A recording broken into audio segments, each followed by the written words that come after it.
ဒေါအောင်ဆန်းစုကြည်ရဲ့အနိကလုံခြုံရေးတာဝန်ထမ်းဆောင်ခဲ့တဲ့ဒူရဲအုပ်ချယ်ရီထက်ဟာရပြင်းတဲ့ထောင်ကနေပြန်လွတ်ခဲ့ပေမယ့်ထောင်ပြင်ကိုရောက်မလာခဲ့တာ32လကျော်ကြာနေပြီဖြစ်ပါတယ်။ချယ်ရီထက်ကိုရဲစည်းကမ်းနဲ့ထောင်3နှစ်905ကနဲ့ထောင်2နှစ်စုစုပေါင်းထောင်9နဲ့ချမှတ်ခဲ့ပြီးရမဲသိန်းထောင်မှာချုပ်နှောင်ထားခဲ့ရကနေပြီးခဲ့တဲ့2024ခုနှစ်ဩဂတ်9ရက်နေ့မှာထောင်ကနေတရားဝင်ပြန်လွတ်ခဲ့တာဖြစ်ပါတယ်။ဒါပေမဲ့သူမအနေနဲ့ထောင်ရဲ့အမျိုးသမီးဆောင်ကတာထွက်ခွင့်ရခဲ့ပြီးထောင်ဝင်းရဲ့အပြင်ကိုတော့ထွက်ခွင့်မရခဲ့ပါဘူး။လက်ရှိမှာတော့ချယ်ရီထက်ဟာရမဲသိန်းထောင်ရဲ့ဓမ္မယုံမှာရဲဆောင်ရှောက်နဲ့နေရတာဖြစ်ပါတယ်။မချယ်ရီထက်ထောင်လွတ်ရနီးလာတဲ့အချိန်မှာစစ်လော်ဘီတွေကသူမကိုပြန်မလွတ်ပေးသင့်ဘူးလို့ပြောခဲ့ကြပြီးတကယ်လွတ်တဲ့အခါမှာလည်းဘသူကပေးမှမသိတဲ့အမိန့်နဲ့ရမဲသိန်းထောင်ဝန်းထဲမှာမတရားဆက်ပြီးချုပ်ချခံနေရတာလည်းဖြစ်ပါတယ်။မချယ်ရီထက်ဟာ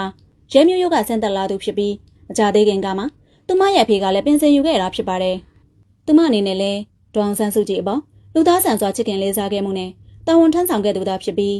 နိုင်ငံရေးကိစ္စတွေမှာပါဝင်ပတ်သက်ခဲ့သူရင်းနှီးကျွမ်းဝင်သူမဟုတ်ဘူးလို့အနေနည်းသူတွေကလည်းမှတ်ချက်ပေးကြပါတယ်။တကယ်တော့မချယ်ရီထက်ဟာသူမရဲ့လုံခြုံရေးတာဝန်ကိုထမ်းဆောင်ရင်းဒေါအောင်ဆန်းစုကြည်ကိုချစ်ခင်လေးစားတဲ့တာမန်မျိုးသမီးရဲ့ရရှိတူပဲဖြစ်ပါတယ်။တချို့သောလော်ဘီတွေရဲ့မတရားမြောက်ပင်ရေးသားပြောဆိုမှုတွေကြောင့်မချယ်ရီထက်အပေါ်စစ်တပ်ထောက်ခံသူတွေဘက်ကအမုန်းပိုးခဲ့ကြတာလို့သုံးသပ်လို့ရတယ်လို့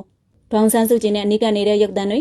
တပ်ပုံမှတ်တမ်းတွေကြောင့်လည်းအချို့ကအညှိုးကြီးတာဖြစ်နိုင်ပါတယ်။ရုပ်စွာအဆုံးအာဏာသိမ်းခဲ့တဲ့မနက်မှာဒေါအောင်ဆန်းစုကြည်ကိုမချယ်ရီထက်ကကာကွယ်ဖို့လုပ်ခဲ့တဲ့ဆိုတဲ့လုံဆက်တွေထွက်ပေါ်ခဲ့ပေမယ့်တကယ်ဖြစ်ရမှန်ကတော့ဒေါအောင်ဆန်းစုကြည်နေတဲ့အစာအုပ်နဲ့မချယ်ရီထက်တို့လုံခြုံရေးတွေနေတဲ့အစာအုပ်ဟာ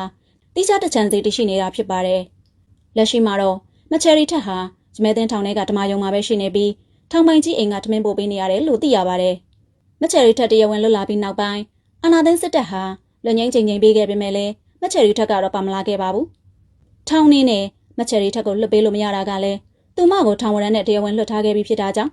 တည်ဆဲချင်းထောင်ဥပဒေတွေအရနောက်ထပ်လွတ်ပေးလို့မရတော့ပါဘူး။နောက်လာမယ့်လွတ်ငြိမ်းတွေမှာလည်းမချယ်ရီထက်ကပါလာမှာမဟုတ်ပါဘူး။ဒေါအောင်ဆန်းစုကြည်ကိုလွတ်ပေးဖို့မပြောပါနဲ့အောင်။နိုင်ငံဝန်ထမ်းတဦးအနေနဲ့တာဝန်ပေးရခံထားရတာကြောင့်ဒေါအောင်ဆန်းစုကြည်ရဲ့လုံခြုံရေးအဖွဲ့မှတာဝန်ထမ်းဆောင်ခဲ့ရတဲ့ဒူရဲအုပ်အဆင့်မြို့သမီးရဲဝန်ထမ်းလေးကိုတောင်အာဏာသိမ်းစစ်ကောင်ဆောင်ကလွှတ်မပေးရဘူးလို့အရက်ထဲမှာတော့ပြည်သူတွေကကဲ့ရဲ့ပြောဆိုနေကြပါပြီ။ပြည်တံကြခံပြီးဖြစ်တဲ့နိုင်ငံသားတဦးကိုတရားစွဲဆိုအမှုရင်ဆိုင်နေရတာလည်းမရှိပဲတနစ်ခွဲကျော်မတရားအကျဉ်းချထားတာဟာတမတအမြေခံစစ်ကောင်ဆောင်မင်းအောင်လိုင်းလားစစ်တပ်ကြီးတစ်ခုလုံးကိုအုပ်ချုပ်ကိုကဲနေရပါတယ်ဆိုတဲ့စာရဖားချုပ်တစ်ဖြစ်လဲတမတော်ကာကွယ်ရေးဦးစီးချုပ်ဆိုတဲ့ရဲဝင်းဦးလားဒါမှမဟုတ်ဘယ်သူရဲ့အမိန့်နဲ့မတရားချုပ်နှောင်ထားလဲဆိုတာစစ်ပွဲတွေများစွာဆွေးနွေးခဲ့ပူပါတယ်ဆိုတဲ့စစ်ဗိုလ်ချုပ်တွေကြားလက်တို့ပြီးမိကွန်းထုတ်ရမယ့်ချိန်ရောက်နေပြီလို့သတိပေးချင်ပါတယ်